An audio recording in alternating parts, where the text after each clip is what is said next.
Telaga Humanistik. Telaga humanistik kita pada kesempatan ini tentang kuasa dan luka yang ia tinggalkan pada tubuh bangsa.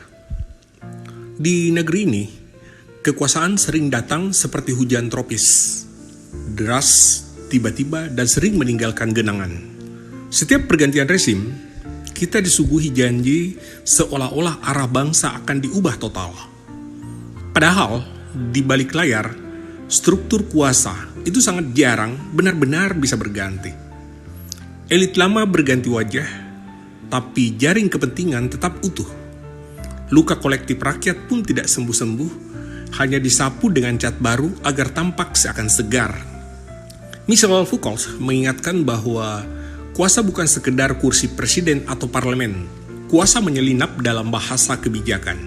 Bahkan dalam cara kita diajari untuk patuh, ia merasuk ke ruang-ruang kelas, kantor desa, sampai ke ruang tamu rakyat kecil lewat televisi dan media sosial.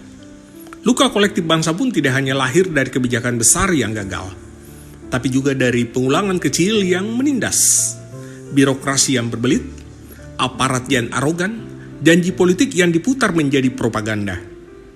Tapi saudara, luka bangsa ini tidak berdiri sendiri. Ia menempel di tubuh sosial kita seperti memar yang diwariskan dari generasi ke generasi. Korban politik masa lalu masih menunggu rehabilitasi. Petani yang lahannya digusur atas nama pembangunan masih tetap menunggu ganti rugi. Dan anak-anak muda yang tiap 5 tahun diajak untuk bersorak demi demokrasi, itu masih menunggu kapan janji keadilan sosial bagi seluruh rakyat Indonesia turun dari Pancasila menjadi nasi di piring. Sosiolog Benedict Anderson pernah menulis tentang bangsa sebagai imaginate community, komunitas yang dibayangkan. Tapi bayangan itu di Indonesia sering kabur, karena luka-luka sejarah membuat kita sulit membayangkan diri sebagai satu tubuh.